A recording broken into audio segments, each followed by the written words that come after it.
Hello বন্ধুরা, আগে তোমাদেরকে জানাই সবাইকে শুভ নববর্ষ। বছরের প্রথম দিনটা যাতে তোমাদের খুব ভালো কাটে। আজকে যেহেতু পয়লা বৈশাখ, তাই ভেবেছিলাম পুরো ঘরটাকে আজকে আমি পরিষ্কার করব। আর তোমরা তো দেখতেই পাচ্ছ ঘরের কি অবস্থা। আর এই নোংরাগুলো পড়েছে পাখা থেকে আর ওপরে সিলিং থেকে, কারণ কি আমি ঝাড়ছিলাম আর সেটা ক্যাপচার করা হয়নি। শুধু আমাদের বেডরুমটা নয়, সবকটা ঘরই আমি পরিষ্কার করেছিলাম, প্লাস সিলিংটাও পরিষ্কার করেছিলাম। আর এমনিও আমার আজকে ছুটি ছিল, পড়ানোর ছুটি, কারণ পয়লা বৈশাখ যেহেতু সবাইকে ছুটি দিয়েছিলাম, কলেজও অ্যাজ ইউজুয়াল ছুটি। তাই জন্যই আর কি ঘরগুলোকে পরিষ্কার করছিলাম। আর এমনিও পয়লা বৈশাখের দিন যদি ঘরদোর পরিষ্কার করি, বছরের প্রথম দিন, খুব একটা খারাপ লাগবে না, ভালোই লাগবে। আগেই আমি ড্রেসিং টেবিলটাকে পরিষ্কার করছিলাম। এত কিছু ছড়িয়ে ছিটিয়ে ছিল, আমি যখন সাজতে যাই না আমি কিচ্ছু খুঁজে পাই না, একদম বাজে অবস্থা ছিল।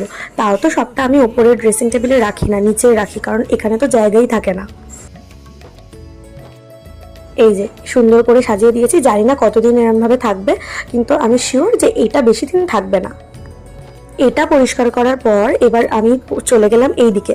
এটাকে তো পরিষ্কার করতে গিয়ে আমি একটা ফ্লাওয়ার ভাসও ভেঙে ফেলেছিলাম। এরপর চলে যাচ্ছি বেড কভারটাকে চেঞ্জ করতে। এই যে চেঞ্জও করা হয়ে গেছে, পয়লা বৈশাখ যেহেতু নতুন বেড কভারই দিয়েছিলাম। ঝাড়াঝুড়ি করার পর, বিছনার চাদর পাল্টানোর পর এবার আমি ঘরটাকে মুছছিলাম। ঝাড় দেওয়ার পরেই মুছেছিলাম, ওটা আমি ভিডিও করতে ভুলে গেছি ঝাড় দেওয়াটা।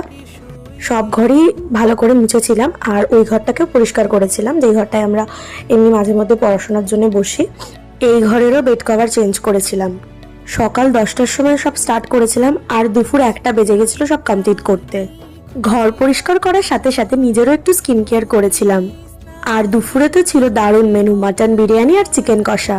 তোমাদের পয়লা বৈশাখ কেমন কাটলো অবশ্যই জানিও। আজকের মতো তাহলে এইটুকুই, সবাইকে টাটা।